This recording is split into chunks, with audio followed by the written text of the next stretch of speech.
On this week's episode of Bro Apostles, we sit down and have a stimulating conversation, I would say. I was surprised. Not for that reason. I think it was I was excited for it with Christian Wagner, Scholastic Answers or Walmart Thomist on Twitter. He kind of told us his origin story, a story that he hasn't told yet on podcast. So we got an exclusive. And we talk about how he got here, and we talk a little bit about Israel. All this and more on this week's episode of Bro Apostles. Welcome to Bro Apostles, a comedy podcast for Catholics who take their faith seriously but not themselves. I'm Ethan. And I'm Patrick. And today we are joined by the one and only Christian Wagner. And he is a self-proclaimed, and I would say legitimate Thomist, a theologian, a Walmart You can't call me a theologian. That's like, no, I can't. I hate it when people are like the head of the apostolate, apologist, theologian, Thomist, Christian Wagner. You can follow him on Twitter. The executive director of Scholastic Answers. you can follow him on Twitter, and then like my latest post is just like, guys, did you like, they look on my Twitter and it's like my latest post is just like, hey, it's like quote tweet Ben Shapiro. Ben Shapiro's like, hey, could you move if you don't like where you live, can you move? If you're like losing money, can you move? I'm like, hey, Israel, if you're tired of getting bombed, can you move? Can you just move? Hey, look and see that. That's funny. Okay, so you're not a theologian, you're not an apologist, you're not the head of an apostolate. Well, how would you describe yourself, Christian? I don't know. I mean, I have a lot of roles. I guess that's the easiest way of putting it. Like, I have Are you an influencer? Influence. I don't know. It's kind of weird. There was a period of time when, my wife would meet somebody and, obviously the question always comes up. You're making small talk. And it's like, oh, what does your husband do? And then there's like that sort of moment, like that moment of stress where she's thinking, oh, how do I describe this? I still haven't figured out how to describe it. So I kind of usually go through like what I'm involved with. I would say, oh, well, I make videos, I live stream. Those videos and live streams are usually about theology stuff, sometimes politics, sometimes church politics. I write articles. My articles are almost always theological. I like doing that. I have a Substack. I work with evangelism efforts in North Africa and the Middle East. I'm involved with that. I'm the head of their theology department. The whole Middle East. Yeah. So actually, it's really weird. A lot of people kind of have this thought about the way in which the Middle East, way in which Muslim countries work and the church works in Muslim countries, where they kind of think like those are our, guys on the front lines. Those are our infantry, out there fighting the good fight. But really, unfortunately, the hierarchy in a lot of those countries are infected with indifferentism, and they're not really concerned with evangelistic efforts. They're not really concerned with accepting converts. A lot of these people are abused not only by their families and their countries, but even by the church itself. So, like the organization that I'm a part of, we offer catechesis. We get priests to travel over there to give them the sacraments in secret. It's good work. It's definitely not the most fun that I have for sure, but I definitely feel the best about doing it. No, live streaming is definitely a cushier job than coordinating people going to the Middle East to secretly distribute the sacraments. I would imagine that's a stressful thing to do.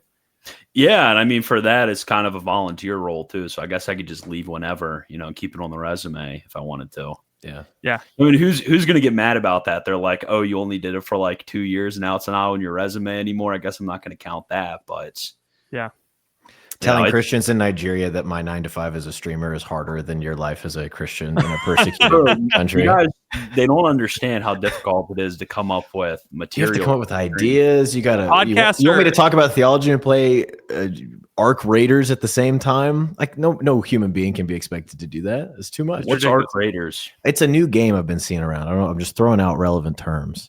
I don't. Is that? Oh, I thought that was like one of your old people games that you guys used to play back in. Like, how old do you think I am? Look me in the eyes right now. We're the same age, brother. I know. Same age? Absolutely, we are. Take a guess. Take a guess. How old do you think I am right now? Take a guess how old you think I am. I think you're 30. You're 28. I'm 24. Okay, you're 4 years younger than me. You're wizened. You guys are 28. I'm 29. That's an elite gap. Once you get into 2000, 2001, 2002. It's true. Yeah, my brother. I was born in brother 1996. My brother was born in 2001, and it's basically like we're in different generations. It's ridiculous. He knows. I think we're still spiritually Gen Z. I think people like to lump us. You called us millennials 3 times before we started the podcast, but I think we're way okay, more. What do you expect? You guys invited me to a Google Meet. Like I haven't. That's true. That's Patrick's fault. Patrick is it was like a mistake. Google Meet. Must I bear this cross forever? For at least the next 20 minutes. Patrick likes to record videos in his car, which is one of the more millennial things. That is a more. It has the best. It has the best sound quality of anything of any other thing that I own. Yeah. I do look older than I am, but that's mostly because I don't take care of my skin, and I live in Florida. I'm an Irishman, so I look 40 years old. We got to put you in the tank, bro. We're Irish. Oh, I'm sorry to hear that. No. What race are you? Oh, I'm Germanic, Northern European. Yeah. Let's go. Beast mode. Yeah, I mean it's like the Irish. It's very interesting when Wagner. When you look at the skull shapes and I think you guys heard this, Laura. Like you look at the skull. Like I love the Yeah, I'm familiar with Yeah, you get like the 19th century images, and they'll put like, oh, this is like a gorilla Irish skull. This is like an Irish skull. I won't mention the third skull. Sure, there's no reason to go there. No need to mention the third skull. We all know. But yeah, we all know where it goes, but we're gonna stop there. Yeah, I am Irish. Just it's an unfortunate thing that you guys, you were into alcoholism. Mm-hmm. You guys were into the famine. You guys were into like never having sovereignty. I mean that's like a slave people. It's like a slave people. Ireland was just never really able to. Fortunately, do anything but like bomb school children. Fortunately, I'm from the. You're very practiced with this. That's what I've. You're very specific in your racism. That's I think that's that European racism where they just have it on lockdown. Well, it's not even European. It's like you're hanging out with people from like I know people from the Far East, the Middle East, North Africa. Like I know like South America. It's like they'll tell me about like all of this racist lore. It'll be like a guy from he ethnically from I don't know like Pakistan or something. Yeah, and he'll be telling me about like all of the racist lore about like, oh, these are the things about Lebanese people. This is why they suck. And the Lebanese people will be telling me, oh, these are the things about the Syrian people. So it's like it's really good to like get experience, of like how to specifically be racist to a person.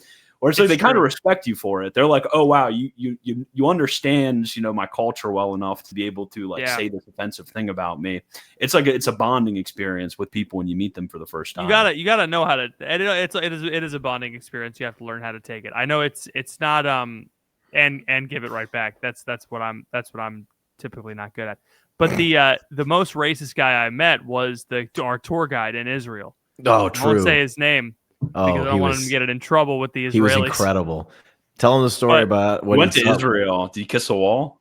We didn't kiss any walls. I didn't kiss a wall. I did go to the. You spat on the wall? No. Did you get spat on? I didn't. Oh, actually, no. I heard you. I spat on it. And I was like, dang, that's great. No. Never been to Israel. I've never been to Israel. We got to go to Israel. We went to the wall. Ethan looked like the perfect little Jewish boy. I did look a little. I looked like I belonged. Yeah. I didn't know you could wear a baseball cap and that counted. I think that's cheating, but I wish I'd had a baseball cap. But I did put the little hat on. I wasn't allowed to keep it, the cheap bastards, but I wanted to. They force you to put the hat on, by the way. There's like there are soldiers standing there with assault rifles that are like watching you go through. And like if you want to be in the area to see the wall, you have to put the hat on. It's kind of it's a little intense. It is crazy. And so there was more military presence there than I think anywhere else that we went. Yes. I would say. Yeah. The Jordan River, maybe. And also if you go to the upper room, you can't pray.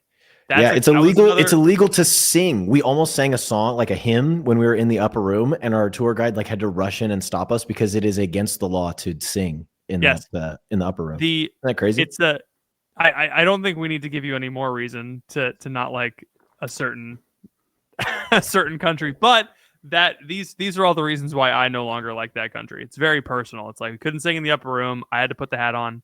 And I learned that the Western Wall wasn't actually even part of the temple, and I was upset about that. I was like, what's the big deal? It's a retaining wall built by a guy who tried to kill Christ. Why am I supposed to care about this? I didn't get it. But everyone assures me that it's important. So. I don't know anything about this. I didn't know about the lore about the wall. I just knew, everybody gets the picture kissing the wall. Had a few pokes to it. Not our best showing. Not our best. I didn't know what the wall was about it. The Western Wall is a 1st century retaining wall for the Temple Mount built by Herod the Great. Interesting. So, isn't that weird? It's like it's the closest you can get to the Holy of Holies. That's why it's the Western Wall. But it always confused me because I was like, I thought not a rock would be on top. Like I thought that was the prophecy. Like no stone would be left on another stone. So how is there a whole wall? And it's because it's not part of the temple. And people are like, well, it's important because didn't Christ preach there? And I'm like, well, maybe, but like he preached all over Jerusalem and especially over there at the Holy Sepulchre. So we should go there next, and that's what we did. So yeah, the Western Wall, it's a weird little thing. I don't know what it's all about, but people cry there. They there's performatively yell. Yeah. And then they have a little cave for the fellas, and the fellas go in there and they do this. Yep. They do a little bowing. They do that, and they sing some psalms. It was interesting. We went in there. It's an experience. You should go to Israel. It'd be fun. No. I just can't. I'd be too paranoid. You'll get in. Just a northern European goy in Israel. I just wouldn't feel safe. If you have a jacked, racist Arab Christian tour guide, then you will feel very safe. I'm gonna tell you that much. He charmed all the IDF. He charmed all the IDF soldier women they stationed at the tourist spots. They put all the women at the tourist spots. He got us to see things that we otherwise wouldn't be able to see. So you're saying there's women with guns there, and you're saying, be safe? Yeah. You're like, there's women with guns, and they're Jewish, and be safe. Get an Arab guy with you. It's like, okay. One of the IDF soldiers, one of them, our tour guide convinced one of them to go up and pretend to arrest Ethan. Like she went up to him, was like, "Sir, I'm going to need to ask you to come with me," and he was like freaked out. It was funny. Yeah, for like half a second, I did think that I had done something wrong. But then I saw we were at the border of Israel and Jordan, which is not a good place to be, but it's where the Jordan River is, and there's a little sliver where the John the Baptist tourist spot is, and that's the only place where you can actually walk to Jordan from Israel. But if you do, you get shot. And so they have a little thing there that's like a little buoy rope. It's like, don't go past this rope; they'll arrest you. And then everywhere else between Israel and Jordan is landmines. Landmines. Yeah. Hundreds of miles of landmines. I wonder why those are there. I'm not trapped in here with you.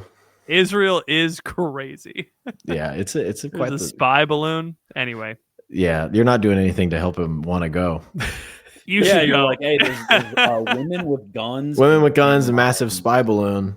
And landmines, and there's also like an active war, like a hypersonic missile might just like drop out of the sky at any moment. It'll hit Tel Aviv before it hits Jerusalem. Don't worry about it. Or Galilee. Yeah, don't worry about the it. gay capital of the world. Yeah, I'm gonna go there. Yeah, I forgot to.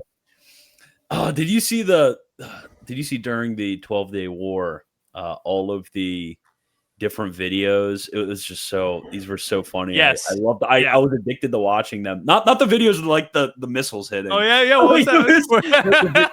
the videos of like the gay guys, like they were having a gay pride festival, or because it was during like the in a bunker, and they were like just a bunch of like gay Jewish guys in a bunker. And I just watched that, and I was like, "This is emblematic of Tel Aviv. This is just like this is how it is." If you came up with that, you would get called anti-Semitic. Like if you, if you come up with a gay bunker, if you did a skit of like gay Tel Aviv bunker, you would be called anti-Semitic. I told my parents actually. My parents are Zionists. Oh no! I told them about like dispensationalist types. Told them about like Tel Aviv's the gay capital of the world, and they're like, "No way! That's not true at all." I thought we have our Judeo-Christian morality. But apparently, like there's a lot of American Christians out there who think that they are like super socially conservative out there and just bastions of morality. It's crazy.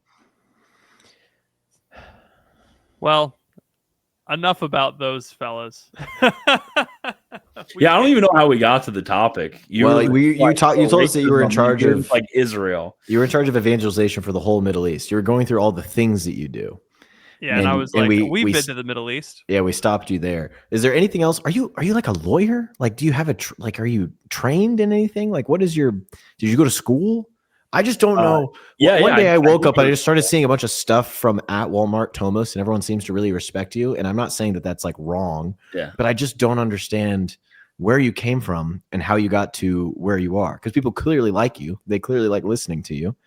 You clearly make more money than us. So could you please just explain how on earth we could really, let's just cut to the chase. I need to make more money. I just bought a house.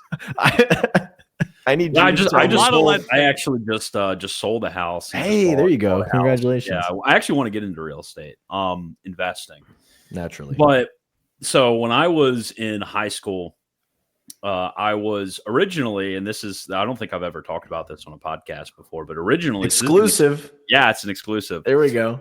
Originally, I was studying mathematics. That was my thing. I was really interested in it. I was taking like 200s college classes when I was like a junior in high school. Like I wanted to get as solid as I could in mathematics. I originally wanted to go into finance, be a quant or something. But then when I was in, senior year of high school, I kind of had a religious awakening. I really wanted to start taking theology seriously, and I didn't know what to do. So I knew that my parents, they really liked John MacArthur. I knew that they really liked Ligonier Ministries and R.C. Sproul.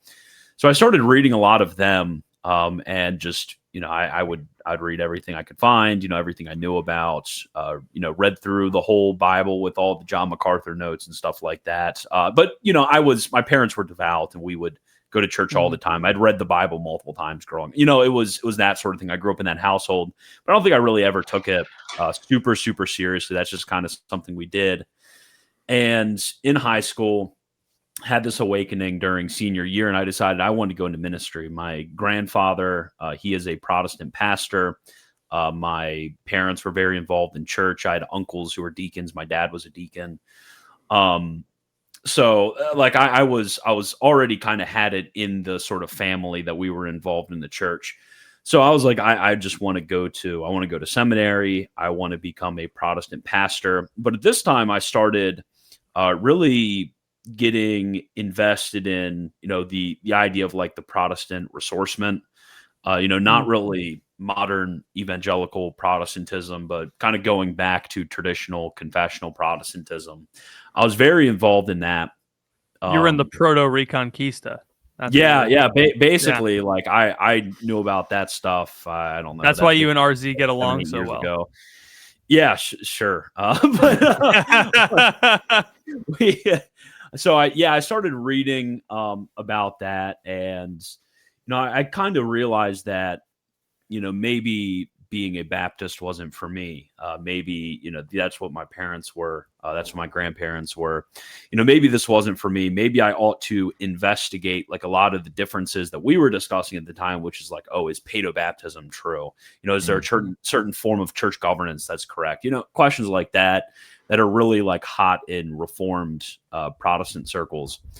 So I started getting involved in all of that sort of research, and eventually I went to college at actually the college that was started by Ligonier Ministries because they just had a lot of theology classes right on. They had like 8 systematic theology courses, which is a lot for a Protestant program. I was able to study Greek and Hebrew in undergrad. I was able to do a lot of the stuff that I wanted to do right away without having to mess around with like taking 101 classes in science and stuff like that, which I didn't really care about. So that was a good thing. I entered in, started taking classes, really started, researching. Eventually I settled into Anglicanism. Anglicanism seemed like a very safe place for me to be in. I could sit and do research and read and kind of, if you're an Anglican, you could kind of believe whatever you feel like. So if I happen to change my mind, you can be gay, you can do anything. Yeah, I mean, it's just like it's Those a are place. the two. It's a place to be a very reverent homosexual. It's they're very good with that.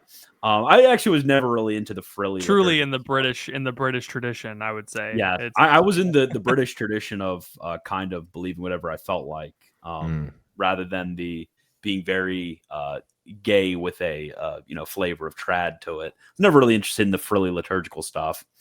So, I decided I want to be an Anglican. And, at this time, obviously the question of Roman Catholicism came up, and Roman Catholicism at first was like completely off the table. I just thought that it was stupid. I'd read a lot of authors refuting Roman Catholicism.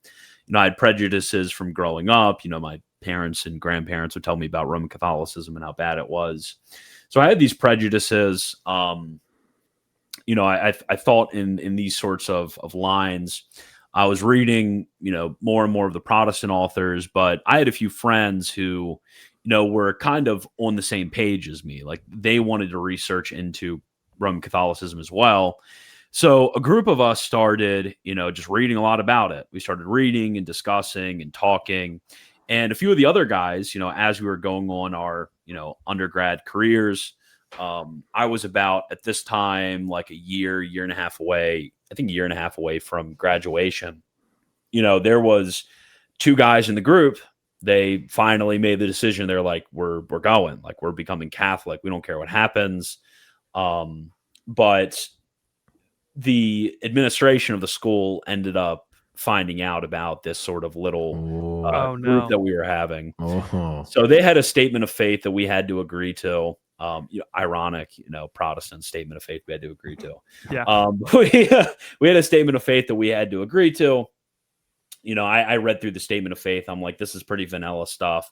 Like, yeah, I agree with it. Whatever. Like, let's just kind of move forward. I'm not a Roman Catholic at this point. I'm just kind of like a rapidly approaching Roman Catholicism Anglican type, the completely cognitive dissonance and everything. So the administration, they were like, okay, that's fine and all, but we still think you're a papist. And I was like, okay, whatever. So I go into this meeting with the president of the school. That sounds like a very inquisitive, some might call, approach to. True. It was an inquisition. I was sat down, like literally sat down in a room. There was the dean, there was the president, there was a professor. There was, a woman recording in a hood. They were literally recording minutes to it. Wow. There was the axe, there was the hood, there was the stake outside. But, they just kind of sat me down. They're like, we are going to eliminate you. We're going to remove you. Not eliminate like that. You're getting expelled, basically. They were like, you're getting expelled for heresy. And I was That's like, okay, crazy. Well, they can do that? Is that legal? All right, that's that's fine. Yeah, I mean, they have a statement of faith, and I agreed to it when I joined the college. But you signed it, and that wasn't enough for them. They were like, you signed it, but we still think that you're I asked them. I sat down. I was like, look, I agree with everything you wrote there. Like, there's nothing that I believe that's not within the broad Protestant tradition. You have like this female. They had this female Lutheran pastoress who was taking classes there, and I was like, look, you have this woman over, like this fake like priestess over there taking classes. You have these like freaking Lutherans and Baptists taking class. You can't accept me. Like this is really stupid. And I was like, okay, well, what are my specific issues that you think that I am, heretical on? And their main issue was actually baptismal regeneration. And I was like, look, interesting. I was like, look, one, again, we have Lutherans here and they all believe in baptismal regeneration, but two, like there are Reformed authors as well who agree with baptismal regeneration. So I was like, look, you're being stupid here. This is a dumb decision. You shouldn't do this. Like, I agree with your statement of faith. Like you cannot eliminate or remove me based on something that other students are being allowed on. It's not in the statement of faith at all. Are you like promoting these things like publicly, or is it just like, we think you believe this, and they're like attacking your personal adherence to certain doctrines or well, the big thing that they got mad at is I had an Anglican priest at the time. I was kind of doing my practical work under him, learning how to serve mass, learning how to say mass, all the practical pastoral stuff while I was getting my theological education. It's kind of how they did it in my diocese rather than, learning all the pastoral stuff at seminary. Sure. So I was under him at the time, and he was saying mass for us. We were saying mass actually in accordance with the Ordinariate Missal, which it's interesting. It was like Roman canon, everything, the whole 9 yards. Mm-hmm. And that's what they first got really upset about is mass. They're like, the mass is a blasphemy, et cetera, et cetera. And I'm like, what are you talking about? This is not blasphemous. Like I go here every day. We have mass. It's awesome. We're very much enriched by it. But they thought that was a big deal, and then they wanted to just find a pretense to remove us. So I was expelled. Short of graduating.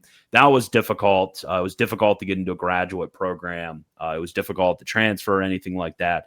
Eventually, I found a graduate program who would allow for like advanced acceptance. So after this point, what year are you? How old are you when when you get expelled? Like what year are you in school? I was 20. You were 20, so you were what, a junior? Yeah, so I was a year away from year and a half away from graduation at this point. Wow.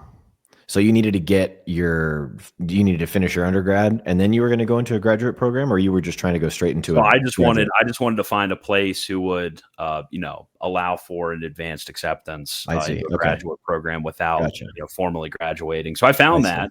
Okay. There you go. And I wanted to continue studying Protestant theology because I was like, okay, as a Catholic, I really do feel that a lot of my... Like a dog to his vomit. Yeah, exactly. Like a dog to my vomit. I was like, as a Catholic, I really do want to continue studying in this tradition because I really do feel a heart for a lot of the people who are stuck in, the same situation as me.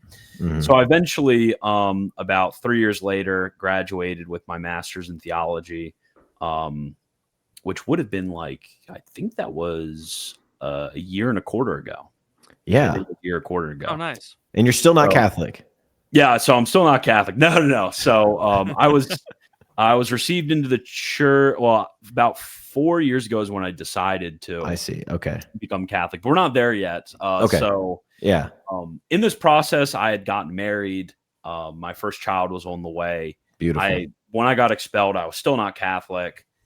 So a few months later, my child was born. My wife was pregnant when I was expelled. And oh dang, that adds a whole I was kind of sitting there like, what am I going to do? Like, what is going on? What I wanted to do is I wanted to, continue my education. I still wanted to be an Anglican priest at the time. I was like, okay, whatever. Let's talk with the bishop. The bishop will understand. He'll think that it's stupid and all, and he'll understand and everything. The timeline's still fine. Become an Anglican priest. It'll be great. So during this time, actually, as well, that's when I started my first iteration of like my online activity. I started a blog, and I put up some of my like papers I was writing at school at the time. Pause. Millennial coded. That's true. That's true. Get him. Light him up. It's millennial coding starting a blog. Okay, what if it's a Substack though? Was it a Substack? That was the full website. I was sharing it. I was sharing it on Facebook. Yeah, I was sharing it in Facebook groups and stuff to get viewership. I was actually getting like over 1,000 reads on this. There you go. From the get-go. I was learning my marketing skills. I was getting down with the marketing, kind of figuring that out. So that was my first iteration of like my online life as well. I started a Twitter account. I was wrecking havoc on Twitter back then as well. I remember that. I remember Scholastic Answers more than anything. Yeah. Oh, yeah. So, do you remember Apology Anglicana? That was my name before Scholastic Answers. I don't remember that. No. Yeah. That sounds familiar. I remember your older accounts as more Firebrand than now. That's my what I have in the back of my head. Yeah, but we can get to that. there was a method. There was a method to the madness. Which I try to explain to people, and they're like, "There's no method to my madness." They were like, "There's no method to that. You were just kind of just like having fun." It's like, okay, maybe, but those are not mutually exclusive. So, amen. Amen. True. So a few months later, child's born. I kind of come to this realization, in a very sudden way, And I totally believe through the intercession of St. John Henry Newman. Mm. But I come to this realization of, I kind of need to just like, I need to make a decision. Like, I can't just like let this kind of continue on forever. I told my wife about this at this time, and she surprisingly, she's a pastor's daughter. So my father-in-law is a pastor, and my mother-in-law as well, because they're part of one of those Pentecostal churches. So my in-laws are pastors. My grandfather's a pastor. My dad was involved in the church, very church involved family of Protestants. So they were obviously, very upset when they figured out that we were thinking about this. And eventually, child's born. I need to make a decision. And my wife was, at our Anglican church at the time with our son. She was doing so. I think she was like making a hat or something. I don't freaking know what those women's groups do, but she was doing something. She was making a hat or something, and I was there like wrestling with my soul. I was reading a book. Actually, I still have it on the shelf back there. It was it was a few translated works from St. John Henry Newman from Latin on his view of development of doctrine. And I read some comments that he made, and it got me to thinking, and I thought about a few more things. And eventually, like by the end of that train of thought, I was just like, I'm kind of a Catholic now. Like I'm just a Catholic. I think Protestantism is stupid. And I'm just going to do this. So, I was like, I'm going to become a Catholic. I went outside to my back deck, prayed a rosary, and I literally have never thought anything since. Like I just made the decision, and that was my decision. Your wife started making the hat, and she was a Protestant. And by the time she was done making the hat, she was ready to go long before I was. She definitely really? Like I explained it to her. It was weird. It was sort of like this, like holy simplicity, where she was asking me a bunch of questions like, oh, what about this? What about that? What about this? And I kind of gave her the normal, like apologetic responses to it because I'd been reading about it. She's like, oh yeah, that makes sense. And I was like, okay, well, you weren't supposed to say that. You're supposed to say this is a stupid argument, to say this is dumb. Like I thought about a lot of the arguments. I thought they were dumb, and I was like, okay, here's the argument. Dude, you got to live every man's dream of explaining theology to a beautiful woman. That's literally all guys online want to do is just be able to explain it to someone. You know that we are not simps, okay? Gen Z, no simping, okay? I was begrudgingly forced to explain to a woman. For a generation that prides itself on not simping, you guys do a heck of a lot of simping. If I'm being honest, this is cap. All that a man wants is it's not simping. It's like I want someone. I want to explain theology and have rapt attention of a beautiful woman. That's what you want. No, I want my wife to like tell me about my kid's day or something. I don't want to be like yap maxing. That's cool. That's where I'm at. Different. I guess it's my job. It's my job to talk about these things. So she'll ask me about something. I'll be like, oh, just watch the video I did on this. I already have a video on this. Can you just watch that? I don't need to explain it again. The answer to that is about theology, so I don't have to talk to my wife. Yeah, dude. I'm boomer pilled when it comes to talking to your wife. I'm like, I want to just sit back and watch TV. I don't want to have to talk to my wife after a long day. I think you're just generation pilled. I think you just are. If you have to put things into nice little categories.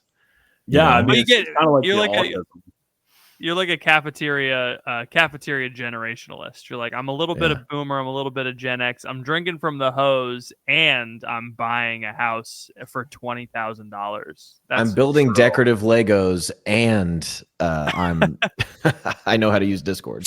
Patrick, what does it mean to goon? Stop. We can't. Is this because this is the Christian episode that we use the term goon for the first time on the podcast? I keep reading on the internet that people are gooning, and I don't know what it means. Maybe I should give it a try. No, stop. Never. Never goon. This is if you're a chud that's never gooning, that wants to never goon, you could go to the freedomgroup.co. It wasn't until I spoke to Christian how I realized how old I am. I was like, oh, I'm not young anymore. But whether you're not young like me or you are young like Christian, and if you are addicted to pornography, you should go to thefreedomgroup.co because they will work with you for a year, and they guarantee that you'll get free of your porn craving, not just the addiction, but the craving itself, or they'll work with you for free until you do. They're the best. They are rooted in Catholic teaching. They're rooted in best principles of counseling, all the things that you need to get through and to solve those cravings, they're good at it. So go to thefreedomgroup.co. They're the best in the biz. This ain't your grandma's 21-day get free from porn program. This is a real accountability for men who want to get free of porn. So I have turned down other anti-porn sponsors for this show because thefreedomgroup.co is so much better than all of them. Go to thefreedomgroup.co. All right, thanks for sponsoring this episode. Freedomgroup.co. And watching Subway Surfers while listening to a podcast. Yeah, dude, I need to start doing that. I think I need to start with like my YouTube shorts and stuff. I need to have the little Subway Surfer gameplay in the corner. I did over a weekend find out how to make a little thing that AI generates Stewie and Peter Griffin explain the catechism, and I was like, I can't unleash this on the world. I quietly killed it the way that Sony killed the say YouTube or say McDonald's to complete the ad. I would disavow. I'd disavow on Twitter if you did that. I think so, right? I figured out how to do it, and I I would feel like what's his name? Oppenheimer. I can't believe I didn't know that. I didn't think that off the top of my head, but I think it would be terrible because Catholics would like it. That's the problem. Is Catholic Twitter would love it, and we need to shut that down. I've had people ask me before about like scholastic shorts with like that sort of like brain rot mixed to it. I'm just like I just can't do. I can't do it. It would be ruinous. There's already we need to gatekeep more now. Like we need to have some of this stuff, forbidden knowledge. It's funny for the brief moment where you think about it, but once it becomes real, it's not funny anymore. You know. Yeah, exactly. So at this moment, I convert, wife's converted, and obviously, I was working at a parish at the time. My wife was also working at the parish. She was the parish secretary. I was, an Anglican parish, or Anglican parish, yeah. I was working as, the seminarian that they would just give random jobs to so they could justify paying me. So while I was in school. So obviously at this moment, I'm becoming a Roman Catholic. So like I'm out of a job. We were renting from a lady at the parish too. So, what the heck am I going to do? I don't have really anything keeping me there beside my friends. So I have to make a decision. And the decision that I made was that I was going to move up here to North Carolina. I was going to, because I had my in-laws lived here and we had a new kid. And, I thought it would be, that would be beneficial for my family. But, I kind of just had nothing, I was like, what am I going to do? Like I need to figure out at this point. I don't think I had started, no, I had started grad school at this moment. Yeah. So I was like, okay, I'm in school. I need to figure out how to pay for school. I need to, there's a lot of things that I need to figure out. I need to figure out how to, like pay for housing. I need to figure out how to do all this stuff. Like, okay, what am I going to do? So I started working at Walmart. That's what I decided to do. And I started stocking shelves at night. And overnight, what I would do is I would do one of two things. I would listen to books. So I just read a bunch of different Catholic theology books, or I would talk to people on Discord.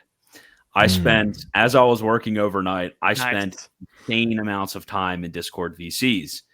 And I started meeting a lot of these people who eventually became, lifelong friends. I'm still friends with a lot of them today.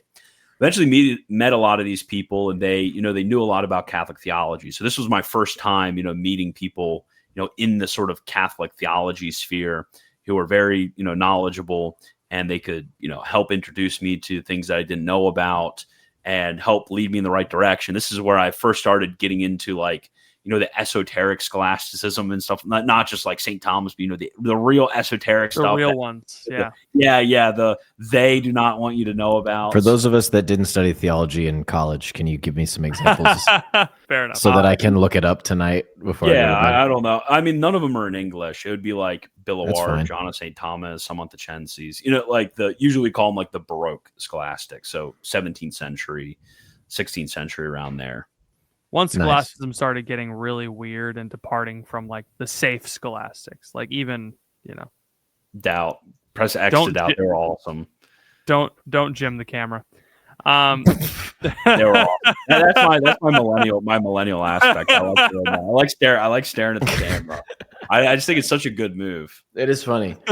Like breaks the wall with the viewer, so they like connect with you. Of like they know what you're doing. Truly a master of cinema. They click subscribe over and over again. Patrick, do you hate the Baroque scholastics? No, I don't know enough about them. I'm sure Christian knows more about them than I do. That's fair. You have a degree in systematic theology, and so I am just curious what you have to say about these types of things. Because I'm stupid. I have very little to say about that. I know more about the manualists than I do about the scholastics. So I also anything that's esoteric, I'm hooked instantly. Do any of them talk about Tartaria? They talk about everything. I mean, that was kind of the thing. The Baroque scholastics were known for, and this is why like a lot of, like snobbish Discord teenagers getting into scholasticism, like they'll get like massive AI translations because none of them take the time to learn Latin. They'll get like massive AI translations, these guys, and pass them around because they literally talk about everything. Like that was their thing is, when you read a Baroque scholastic, they're taking what St. Thomas wrote and they're like expanding it like 20-fold. So it's just like huge, just massive treatments of these things, just crazy detail, just stuff that you would never think that anybody ever discussed before. Yeah.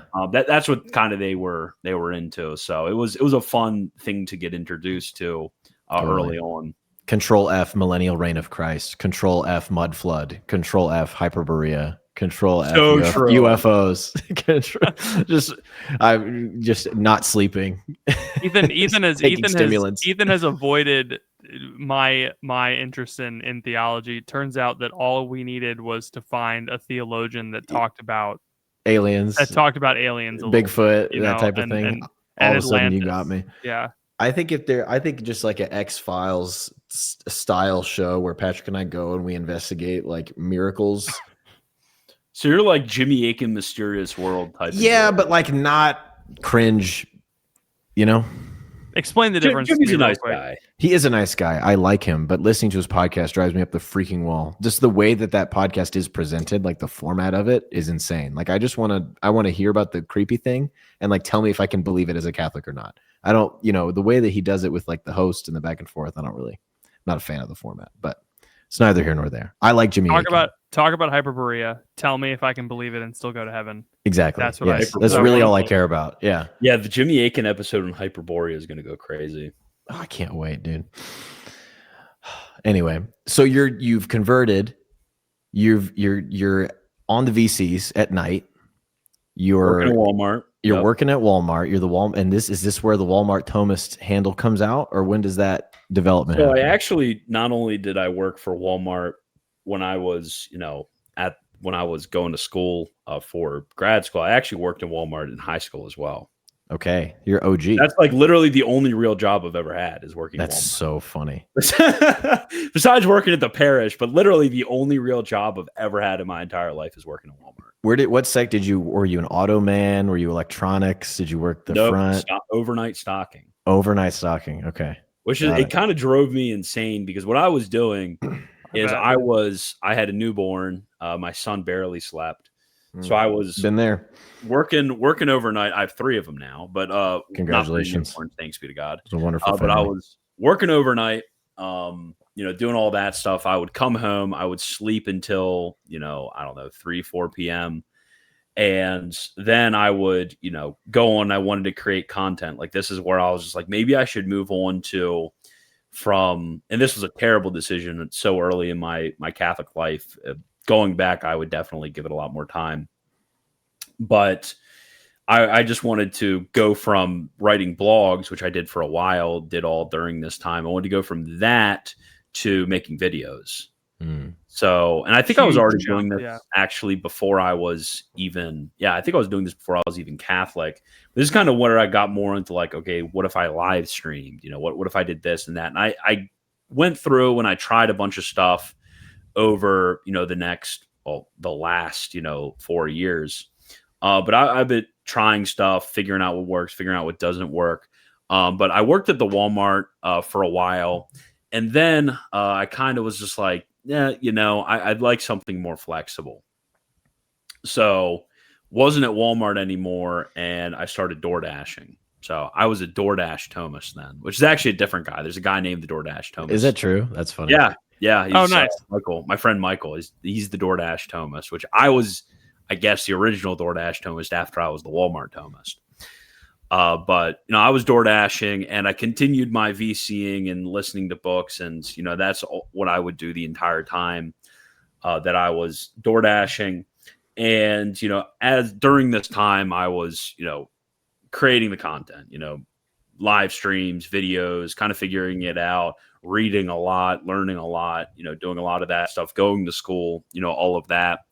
And eventually I kind of got to this point where I was just like, okay, it's kind of a moment at about this time. I was like, okay, it's a moment where I need to just decide to go for it and, do this full time, or I need to just continue, spending all this time door dashing or whatever. So I made that decision. I just ran for it. I just ran for it. And, my followers are very generous. I was able to, raise money pretty effectively. A lot of people became patrons. I was able to monetize very effectively. Nice. And I was able to, survive off of it. At this moment, I was kind of just surviving. It was like substance level. It was just getting by. And eventually, I met my current producer, my current editor. He was an excellent guy. He was like, okay, you're doing everything wrong. Your video style is stupid. Your thumbnails are stupid. Your titles are stupid. Everything's wrong. You don't know how to do this. He said it a lot nicer way than that. He's like, let me kind of help you figure it out. That was a providential moment because I would still be, just doing whatever with that. I didn't know you're supposed to care about that stuff. So I just kept going and going in that direction. And there was sort of a moment in which like the growth became exponential. It was, I was getting bigger and bigger, getting more viewership. Things started kind of breaking through, and I was able to hire him. He was completely pro bono at first. I was able to hire him. Eventually I hired more people, to do, kind of contracting work for me. And, here I am today. That's kind of the sort of genesis of where things started to, really take off was definitely, a few providential moments, throughout there. It takes forever and then it happens all at once. That's yeah. So now I'm just kind of like, I'm looking toward the future, and my original plan, like, I thought all of this up when I was 19, and I thought, I kind of realized at this point, I'd been in college for a year and I'd been around a lot of theologians. And I kind of realized like being a theologian at a university seems like it really sucks. It's really awful. And a lot of them, they just kind of don't do what they actually like to do.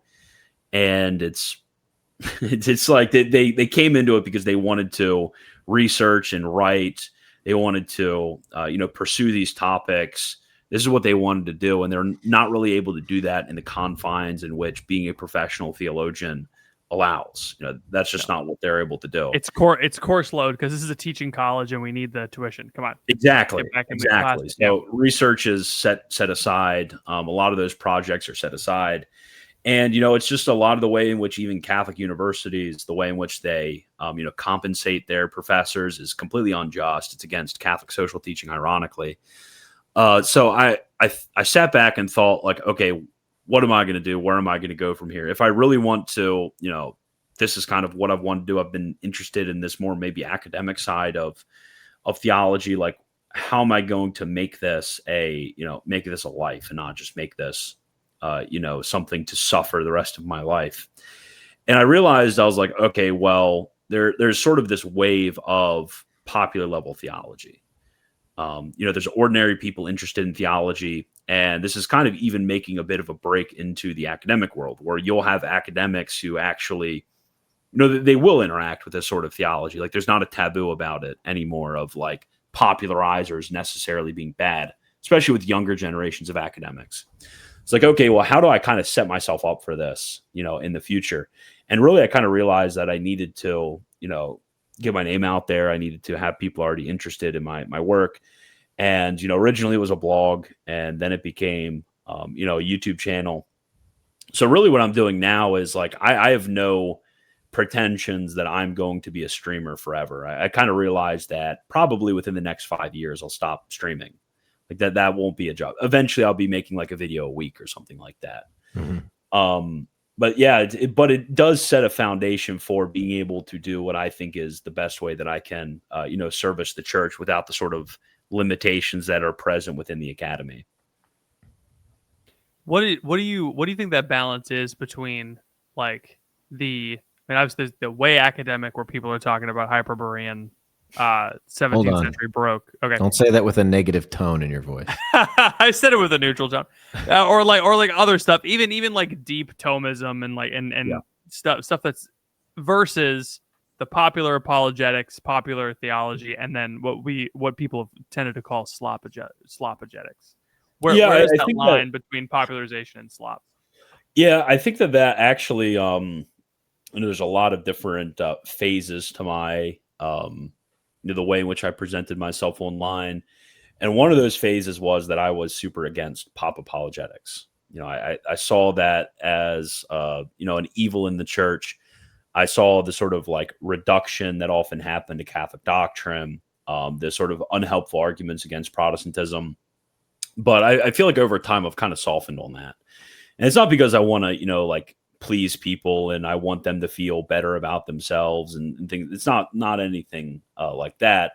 But I truly actually do see a lot of benefits to this sort of popularization and simplification that maybe, it's just a kind of tick that I have, with my own, dispositions, that I feel like a total necessity to give all these qualifications and stuff every time I, speak on a subject.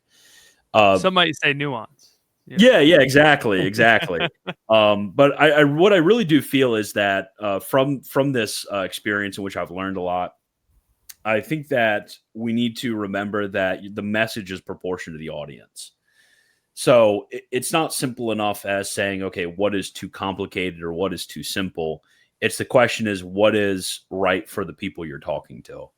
And I understand that I have a unique audience and I should be aware of who my audience is and the level that they're at, but also understand that other people have their unique audiences and they may be at a different level. They may be, they may need stuff that's more complicated than I'm able to offer. They might need stuff that's more simple than I'm able to offer. So I think that people need to understand that, not everybody's an eye, not everybody's an ear or a leg or a arm, but that everybody has a role in the body of Christ. And they should be asking themselves and examining, their own content to realize, how am I best serving, those who are listening to my channel. That's kind of how I view it, at least. What do you think you obviously think a lot about your own content and what the future of it looks like, but what do you think the future of Catholic content creation looks like, either like in the near future or even 5 years from now? I don't think it looks good. To be honest. I think that there is a certain rush in content towards short form content. I think that's undeniable. I think that we've seen that definitely, since I've began, content creation, which is not that long ago. Like I was not in content creation 5 years ago. So since I've begun content creation, I've seen a push towards short form. So short form, whether it is, like people think TikTok, YouTube Shorts, Instagram Reels, but not just that, even like Instagram carousel posts, things, Twitter threads that are, limited, and over things like blogging, long videos, and things like that. I think there's going to be a rush to short form content that's really going to, mess with people's minds. I do think the medium can often mess with the message. And not only mess with the message, but mess with the person receiving the message. So I think that what we're going to see is a lot of the demand that we're going to have is going to be proportioned towards shrinking attention spans. And I even see that in my own content. I have to ask the question all the time, like, how can I, say something to Gen Z individuals who are basically just completely brain rotted. Like, not that everybody's brain rotted in Gen Z, but there's a lot of brain rotted people, and brain rotted people need to hear the truth as well.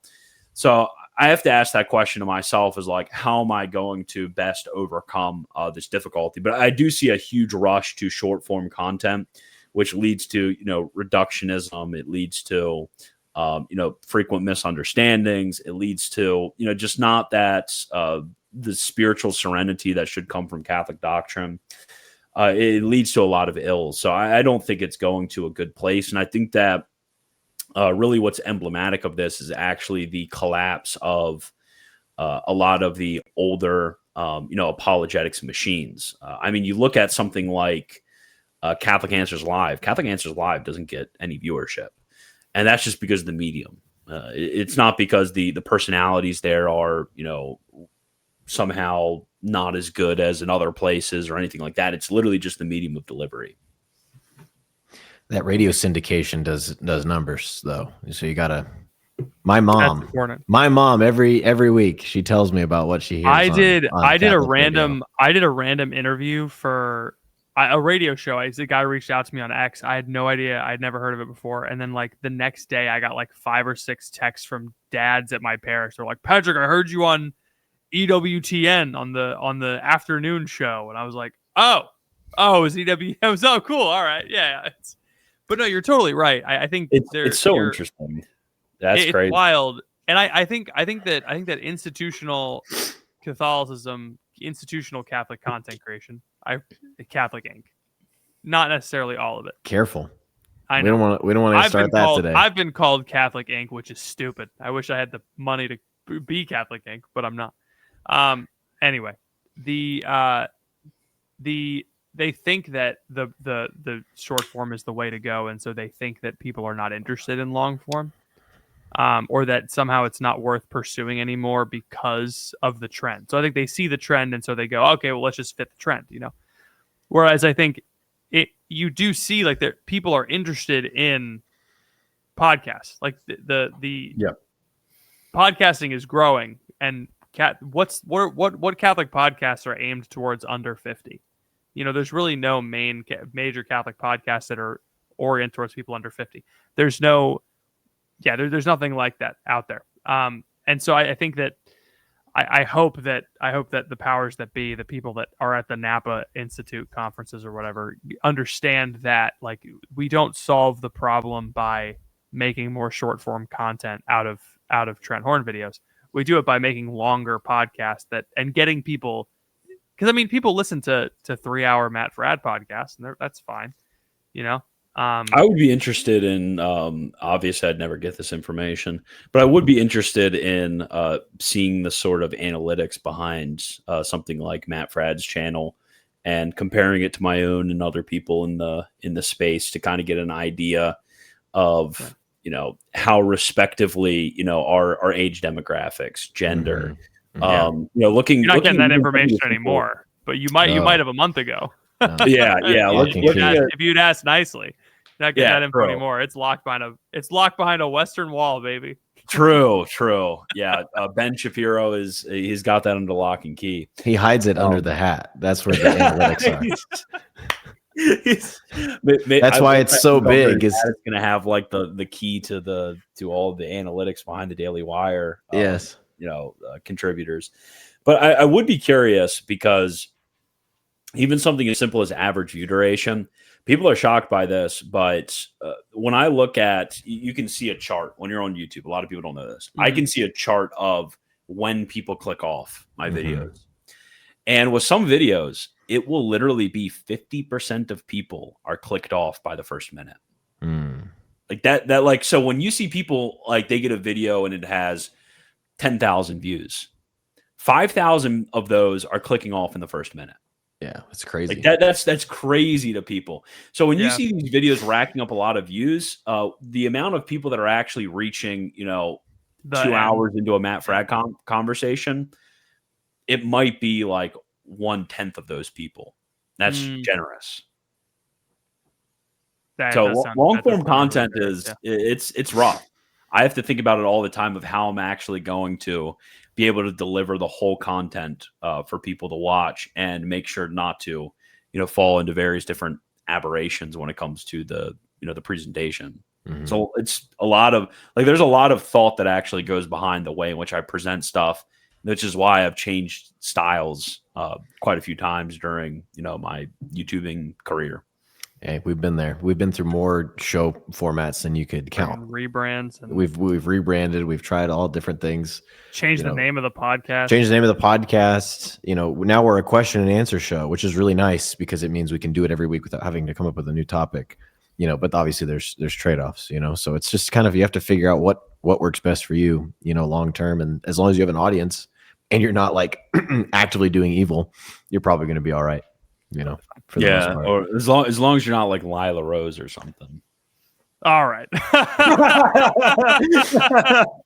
He jims the camera again. I think it's fine that she makes $350,000 a year for one. Can I go on record and say that's not that much money for the amount of value she provides to the organization that she works for? Oh, you haven't been on Twitter recently. There's a whole nother controversy. Oh, what happened honestly, this time? I wouldn't even have a problem. Oh, I mean, I personally I would never as Scholastic Answers grows and we get more funding and stuff like that. I'm a firm believer in I will get paid kind of what I need, and the rest of the money I will invest in other endeavors. I want to bring on other people who are able to, contribute. I want to be able to, upgrade different things. I'm eventually, when I'm moving, actually, I'm going to be building a studio up there, which is going to be cool. Nice. So yeah, it's going to be great. Which is actually another exclusive. I haven't talked about that. Let's go. Ever. 2 exclusives. Yeah, next month I'll be flying. We'll make the trek. I actually would love to go to North Dakota. That would be so fun. Yeah, it's a great place. I'd love to have you guys. You can actually sleep in the studio. That's going to be, it's so big that it's going to be there's going to be an extra bedroom, and then in the I'll separate into 2 rooms, extra bedroom studio, so you can sleep right next to the studio. I can record content while I sleep. I do a subathon and record myself sleeping. It'd be perfect. But yeah, I actually wouldn't have a problem. In theory with that, $350,000 a year. But it's I think the bigger problem ends up being, how much value is live action actually, are they actually delivering upon a sort of $350,000 check? If you told me there was somebody, it's okay, I pay them $350,000 a year and they eliminate abortion in 1 state per year. I'd be okay, where can I cut the check? You kind of get that. If you deliver, let's I'll find pay. the money. Exactly. What if I told you that the point of that organization is not to eliminate abortions, but to create content about eliminating abortions? Exactly. I think that's more so the critique is and that's why she's so valuable, because she's very good at that. Yeah, she is. She is. But it's I think that it would be problematic if I was, making $350,000 a year. And I was just making content about learning theology, and I was never actually, teaching anybody any actual theology. I think that would be hugely problematic if I was doing that. Yeah, I think Lila Rose is great, and I'm sure she truly believes she's doing good. And I think it would be probably bad to assume that she's an evil person. I don't know much about her personally. I don't know anybody who knows her personally. All I can say is that this is what I see. Yeah, I think that's fair. Lila Rose, you're welcome to come on the podcast and defend yourself. Yeah, anytime. This is crazy simping right now. Lila, please don't be mad to me. Don't be mad. My guest, it's only his views. It's not my views. I agree. I actually, not only do I endorse Christian, I agree with him in perpetuity. Or RTs equal endorsements here. That's actually true. I want, not only endorsements, but legal and moral responsibility. So that's a crazy. What generation is that puts in the bio RTs do not equal endorsements? That's Gen X. That's Gen X. Whoever needed that? That's a stupid thing. Honestly, I think it's a stupid thing to put in the bio. It's the Gen X. It's the Gen X version of by posting this, I declare Facebook has no right to use my photos. it's the Gen X version of that. It's on Twitter. I have no right to be canceled over who I retweet. Yeah. All right. Well, I think that's great. I'm ready. Yeah. I'm ready to go to bed now. Okay. Thank you for having me. I appreciate Millennial it. Dude, it was so good to meet you. It was great talking to you. I'm glad we got to hear your origin story. I'm I'm glad we got that exclusive. And yeah, man, it was good talking to you. I've seen your stuff for years. It feels like it's been years. I need to follow you on X.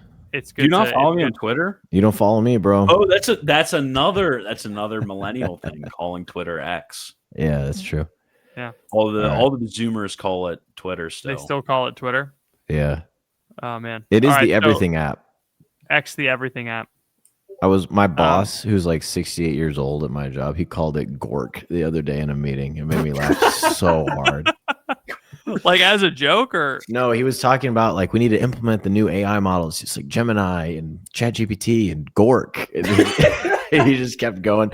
It was so funny. Oh, that's awesome. That's amazing. So where can people find you, Christian? Yeah, so I have my YouTube channel, which is Scholastic Answers. I have a Substack, Scholastic Answers, and I have a Twitter, Walmart Thomist. So those are really the three big places that you're going to find me post. And depending on what you kind of want, you might like some of those. You might really not like other of those. So just keep an open mind. I'll just put it like that. Do you guys read each other's Substacks? Do you guys read? I read Christians when you read. Oh, do you? I'm sorry, I don't read your Substack. That's okay. That's okay. I don't really read.